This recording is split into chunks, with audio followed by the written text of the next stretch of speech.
Okay, here we are again. I'm back out in the mountains. This is my fellow instructor, Nick. Howdy. Just set up my shelter. This is the Big Agnes. I brought this shelter. I thought it's double wall, so it'd give me more protection from grizzly bears. The tarp did not give me any. Good morning. I stopped here on this Absaroka wilderness course to take a video of this landslide area. It's not a large area, but it's definitely large enough to cause considerable harm to someone if they were caught in it, or even death.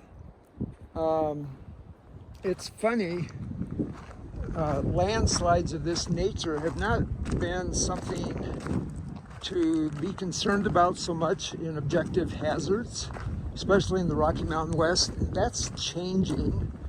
They've happened for years, centuries, but they're increasing due to climate change and the fact that we are getting more intense and serious rainfall, saturation of areas, and then you have the landslide that comes down. This is all basalt rock.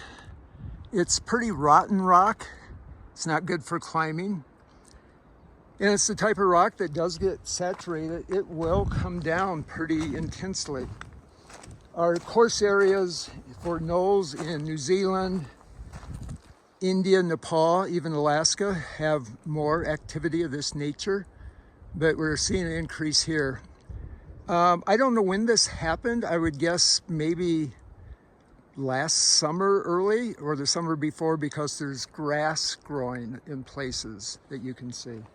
Anyway, totally fascinating, and a totally a change.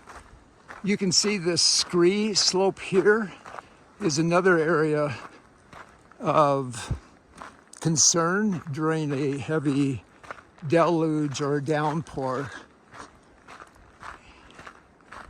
And it looks like we may get rain later today. We have high cirrus clouds that are moving in. And just a beautiful route. We're heading into the Yellowstone area. We'll be passing the eastern boundary into Yellowstone in the next probably 4 or 5 days. We won't be camping there. We don't have the permits to camp, but we can hike through a section of it and go to our next location.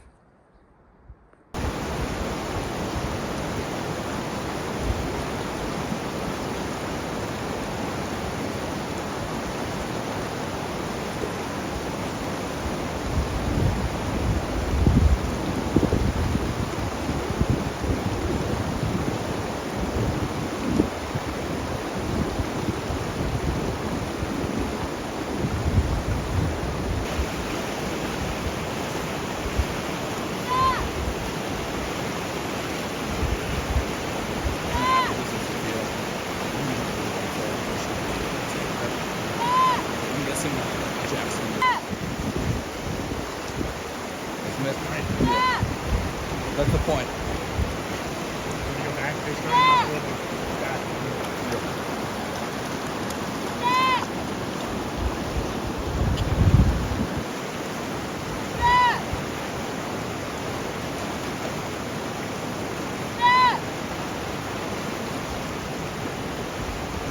Jack's too far away.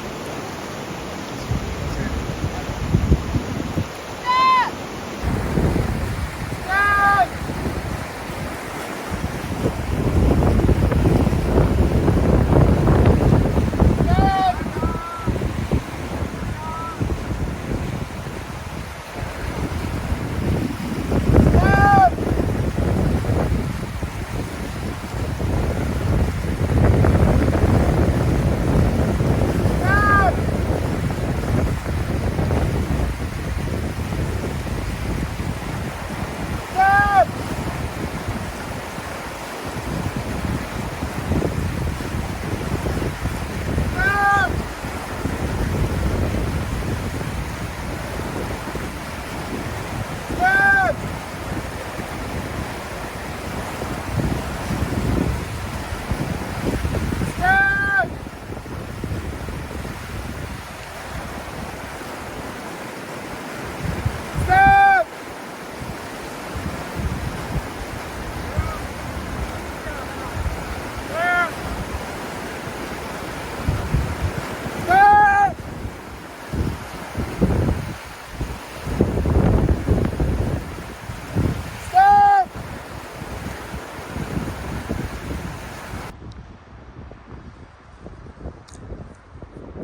I went for a little walk outside of camp, and there's this incredibly cool avalanche slope. You can see there's a large bowl up above where it comes down. And it's been running here for a number of years, but they must have had an avalanche cycle in the last, I would say, maybe 5 years. And look at all of those downed trees on the other side. I'm also pretty sure that whatever avalanche came down, it blocked the creek for a while. Look at all of those logs that came down during this avalanche cycle. Pretty impressive. It looks to me, looking up, that the avalanche path widened. And so when it was a large avalanche, most likely category 4 or 5, probably 5, definitely a 5. It took out and made a wider avalanche slope. So it mowed down a bunch of trees. The Forest Service has come in and maybe over the last couple of summers have cut this path out on this road. It's listed here, you can see it's a road, but it's actually a trail.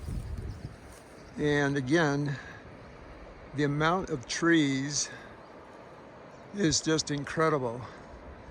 It's not quite as big as Five Fingers on the backside of Aspen Highlands ski area, but it's big, and you wouldn't want to be anywhere near it when this avalanche cycle was happening. We're gonna hike up there tomorrow. Approximately 3,000 feet above us is a lake that we're going to, which I'm pretty excited about, on this NOLS Wilderness Absaroka course.